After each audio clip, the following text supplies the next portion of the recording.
In this video, we're going to talk about future value, present value, and amortization on the Excel sheet.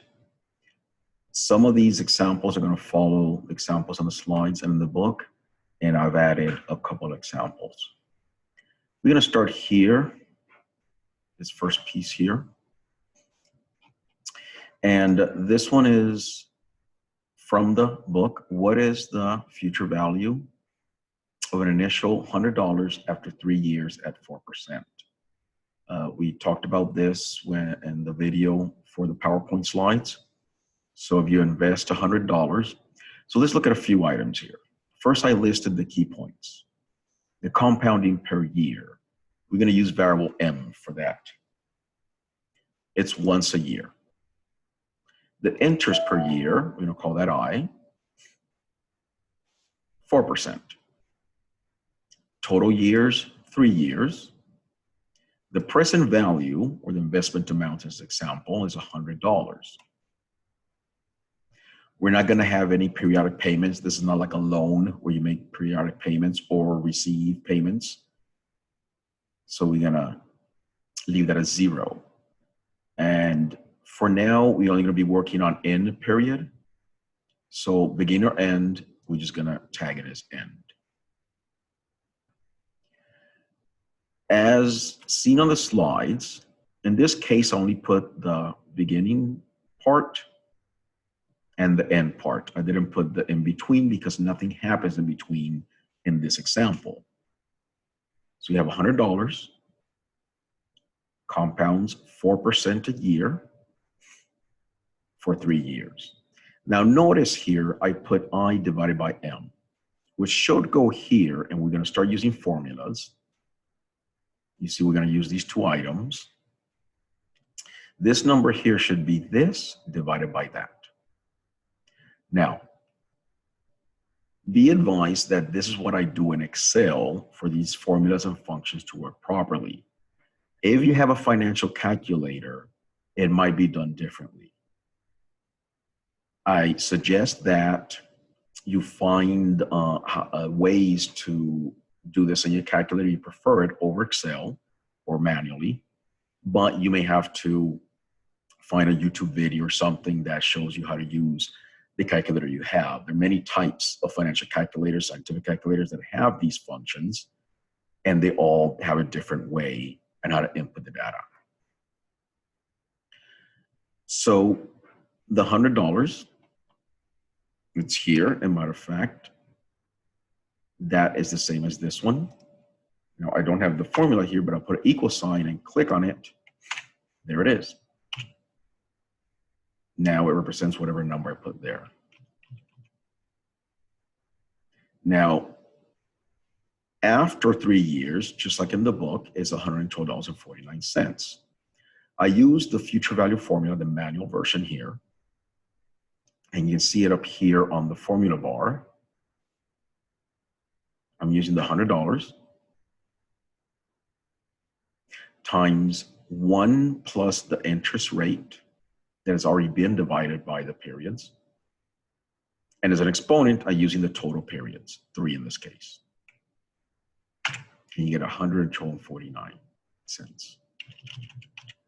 Here, same approach, same formula. I just use the cells from up here, but those numbers match these here, so you get the same number. But again, present value, $100. In this case, is 1 plus the interest rate divided, so it represents this formula better. But the difference between this and this is that here it was already divided, while here we did it in the formula. Another difference is the N. Instead of just using the number I had here for the total periods, we take the total years multiplied by the times it compounds. And the reason for that is because this N is periods, not years. It just happens to coincide because it's once a year. Now, what you see here, it looks more like a financial calculator. Again, it's going to be a little different in Excel. So here, notice years times M. So that's what the formula has, 3 times 1. Here's interest divided by M. So 4 divided by 1. The present value is that number there. Now notice I put a negative in front of the present value. It does not mean that you lost $100. When it comes to time value of money, the negatives and positives are just the direction of the cash flow. The negative is a way to say $100 came out of your pocket and went into an investment. So the fact that the $100 in cash departed you into an investment is a negative, a cash outflow. So when you see a negative, consider it a cash outflow. Now you still own that money because you purchased the investment, but you don't have the cash in your pocket. So once again, that negative, it does not mean a loss, it just means a cash outflow. For your financial calculators and functions of this type, it's important to let it know the direction of the cash flow, whether it's a cash outflow or cash inflow. Again, payments are 0. We picked it up from there. Now begin end, what I have is an if statement. And all it's doing is reading whatever it's written in here. If you write end, it's going to put a 0 because Excel reads a 0 as an end period. This is an ordinary annuity type thing. If I write begin, then Excel is going to read it as a 1 for a begin period. Now, because there are no payments in between, it's not really changing the answer. Now, if you put anything else by mistake, like BGR, it's going to give you error. So you have to write end or begin. Anything else will say error, and you will get an answer here. All right, so let's go back to end. Now here, what you see on the formula bar, that is not the standard formula. This is an Excel function. This is similar to financial calculator. It's gonna have, is using these values that we input here to calculate the future value. If we were to look at it like this, the first field is the rate. The rate is the same as the interest rate here after it's being divided by M. End periods, again, it's periods, not years. It's whatever it shows here on this end here. Payment, Z21, but we don't have any payments, so that's 0. Present value is the $100, but with a negative because in this scenario it's a cash outflow.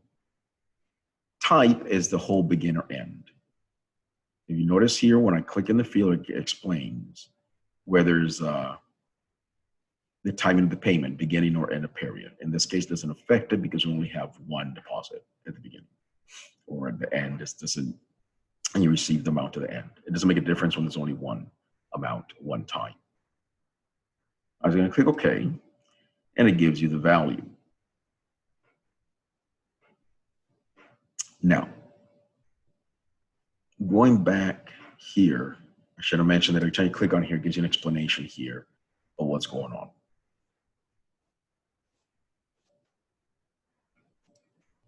Okay, and it gives you the future value. Now notice it's a positive number because you first put in the $100 cash outflow, you waited the 3 years, and then you received the money. So it's positive cash inflow. And that's how that one works.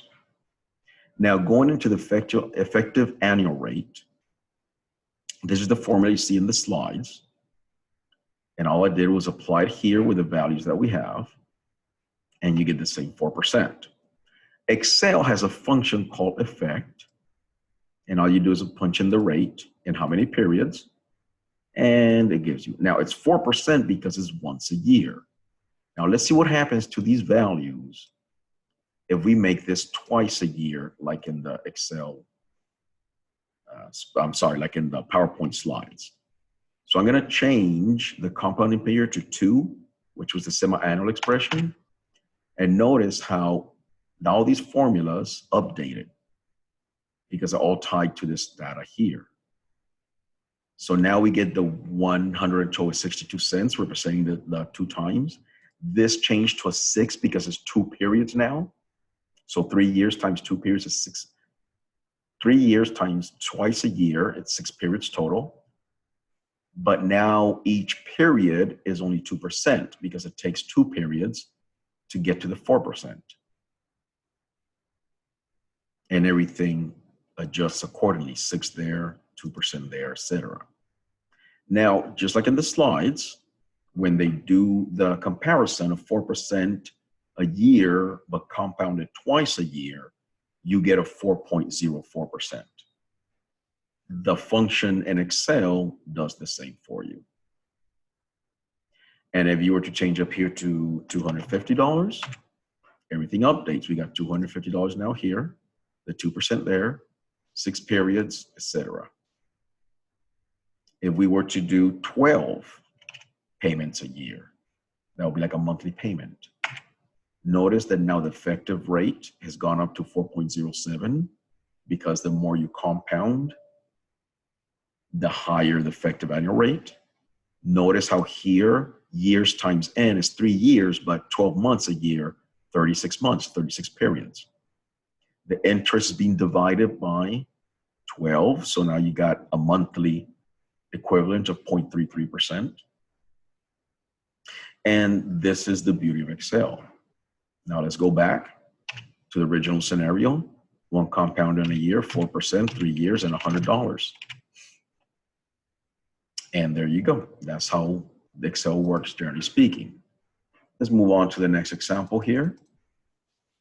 This is a scenario doing present value. So notice the arrow is now going to the left.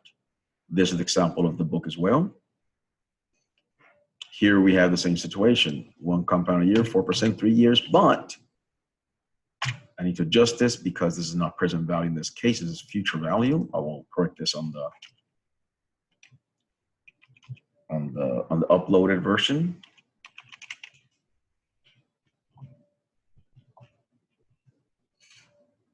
Okay, no payments, end period as well, but not an issue here because it's only 1 transaction. So in 3 years, move to the left. You can do it with a formula using these values here, and you get 8890, just like in the slides. Here's done strictly with a formula using the values up here, same number. And here what we have is a function in Excel. So now these values are coming from up here, but this one is the one we're calculating now. So we can use the function in Excel. It's going to ask you for the same things, the rate, the period, but the difference is not asking for present value because that's what you're looking for. It's asking for future value there and a type. And then it gives you an answer. Now in this case, the way we're seeing it is how much when you invest today at 4% to get $100 later. So the negative is here saying that you paid $88.90 for this investment, so a cash outflow, and then you received $100 in the future for the cash inflow. But the general idea is the same. All these are very, very closely related, so they look alike the same. You just calculate in one of the other values. Okay, we move to the right a little more. Here's another example that we have. Now, this one's not on the slides in the book, but I added it here so you can see what happens, the general term, and then we'll go to a book example.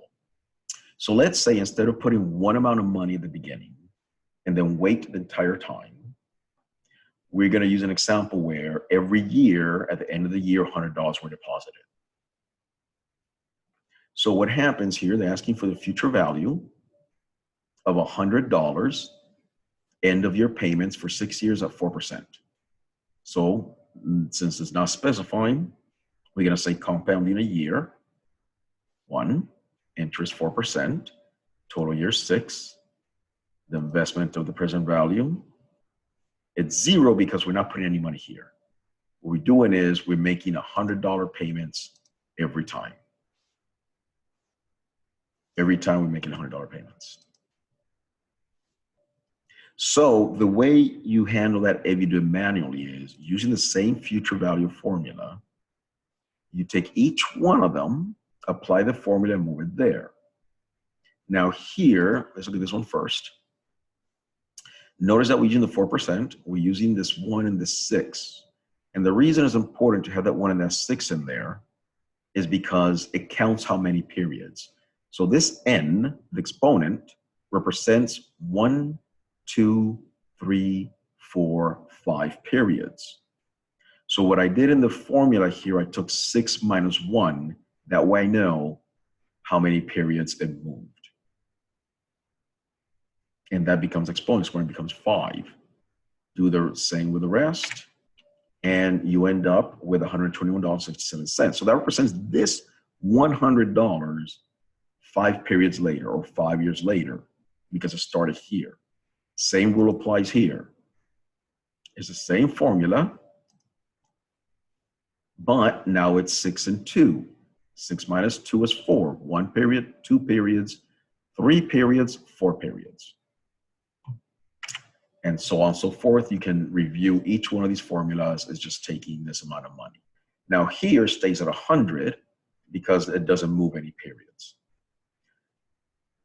Then the last step is you sum them, you add them all together. So the future value of these cash flows is $663.30.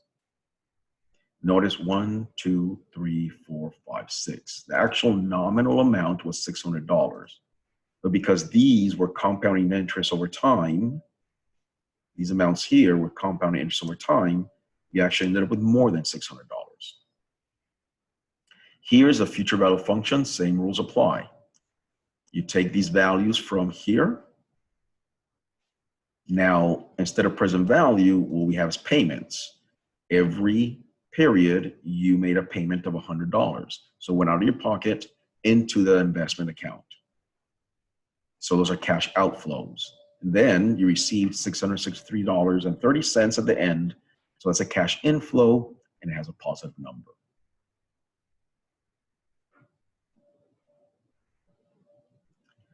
Okay, we have the same issue here with present value. I'll correct that in a second. Allow me one moment.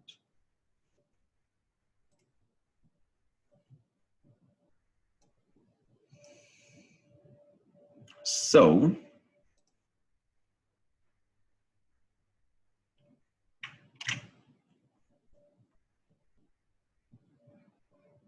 we are trying to find the present value. Oh, wow, yeah.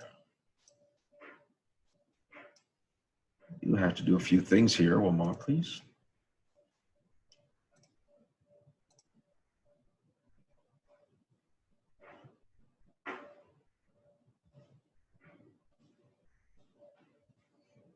Okay.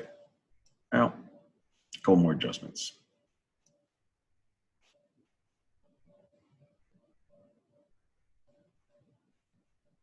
Bear with me for a second.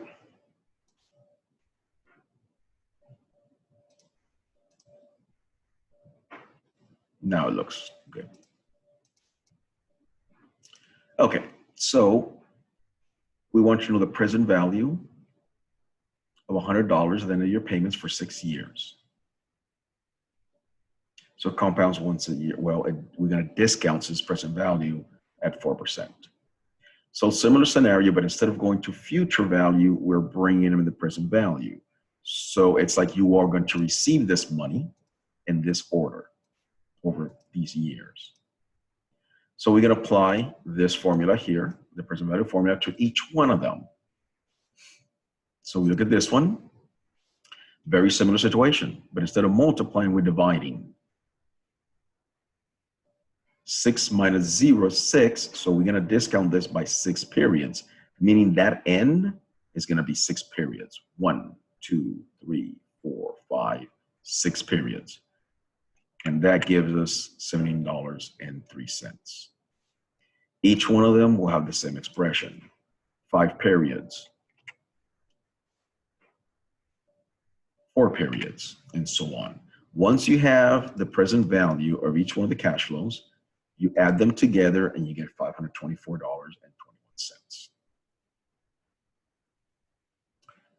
Here, it's using the present value function. Payments are $100 over 6 years, once a year, 4%. And a cash outflow of $124.21 now will then give you these cash inflows over 6 years. Just like the first example, you can change numbers here and you'll see these adjust and give you some different numbers here so you can practice with different scenarios. Okay, let's go back here because this was an example that was not in the book, but it introduced the future value. This one is doing the same thing, but there's an example that you see on the PowerPoint slides that you see the explanation on the video. Now notice that this function here is not present down here. It doesn't work. You can't use that here because these cash flows, while they're the same amount, they're not happening in every period. So that function wouldn't be able to help you here. You'll have to still do it manually, same approach, add them together. So sometimes the scenario may not be conducive to use these functions. All right. Going back to this example present value we just discussed. Here's the same example that you see on the slides, but instead of having a same amount every time, you have different amounts every time. But the same rule applies. You apply the present value formula, discount them here, and then you add them together. Also notice that we do not have a function situation here, down here, because these are what we call uneven cash flows. So the function will not work. You'll have to do it manually in this sense. That's pretty much the Excel examples. Now let's talk about the amortization that we did in the slides. What you see here is the computation from the example on the slides. Principal was $1,000, 4% interest, 3 years, 1 payment per year, 3 periods because that's the years times the payments. 4%, it's the same interest per period because 4 divided by 1 gives us 4. Notice the formula is there. There's a reason for these to be here so we can use them in a moment. Future value is going to be 0 because once you pay off the loan, you end up with $0 in the future, as in year O. And amortization tables, unless some specific scenario, typically loans that are end period. So here is where we need to start by calculating the payment.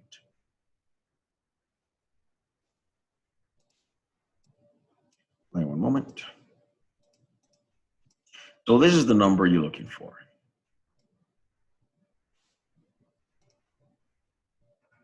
The payment. Excel has a function, and this is what we're going to be using for this purpose.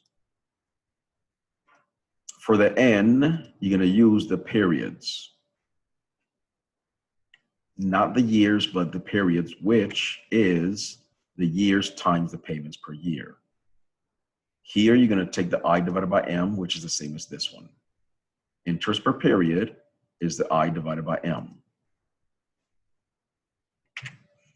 The present value is going to be the amount of money you borrowed. When they lend you the money, you received $1,000. Let's go to begin end. Also, it's an end situation, so the quota is quoted as 0. And future value is going to be paid off. So Excel has a function for payment. Rate is C12. That is this amount here, the 4% you find here. Amount of periods is this one here, 3. Present value is $1,000. Future value is $0, and type is the end period code of 0. When you punch those in, it's going to tell you your payment. Now, notice the payment is negative because you're going to be making that payment every time, just a cash outflow. Now, this is the table that you see on the slides. Same as explained, but here we have the formulas. So the begin balance is the $1,000 that you borrowed. The payment is going to be fixed at the $360.35. Now here I placed a positive. Didn't have to, but that way it's a little easier to digest, so it matches the slides. The interest, you take the interest per period, not the one up here, but the one down here. You're going to multiply it by whatever balance you have here. And that's how you get the 4% times 1,000 is $40.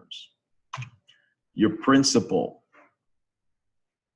or the amount that goes towards principal. So you take the payment that you make a month, you take away, subtract the interest amount, because that's going to go towards interest, and that leaves you with $320.35 to pay towards the balance. So this end balance is the begin balance minus the principal. So this number comes from here. So your end balance becomes that. And then you follow the process again until the loan gets paid off. Here, again, the total payments, total paid in interest, and the principal loans paid back. This example on the right follows the same process, but we have some things that change. This is going to be an example of a used car that you're paying $7,000. You're going to borrow that amount to pay for that car with a 3-year loan at 4%, but you're making monthly payments. So that's why this table is longer, because 3 years monthly payments means 36 months total. So it's going to take you 36 months to pay it off to 0. But the process is the same. $7,000 of principal. Here we're saying a 4% APR, the annual rate. 3 years, but you're making monthly payments. So that's 12 payments per year. So now your periods is 3 times 12, a total of 36 periods. Your interest per period, it's the 4% annual rate divided by every payment a year. So every month is an equivalent of 0.33%. Future value is 0 because you're going to pay off the loan, and also end period. So here, this.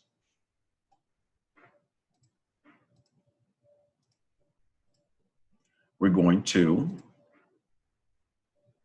use the same function, but with the new numbers. 36 periods comes from here. The interest per period is I divided by M, as we used in the previous examples, comes from there. Present value is the amount of money you're borrowing, and you receive that money to pay for the car. And then the end period is a 0, future value is 0, because you're going to pay off the loan, not when you're done. So the function uses all these numbers around it.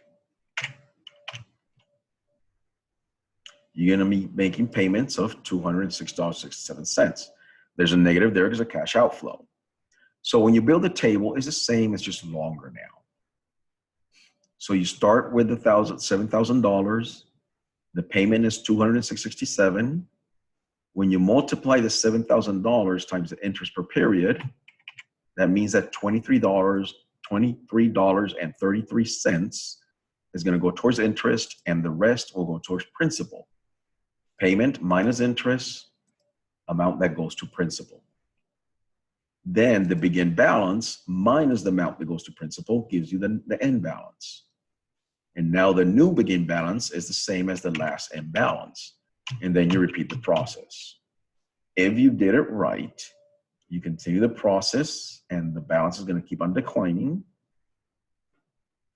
And at the end, you should have a 0 here. When you add it all together, The total payments were $7,440.04.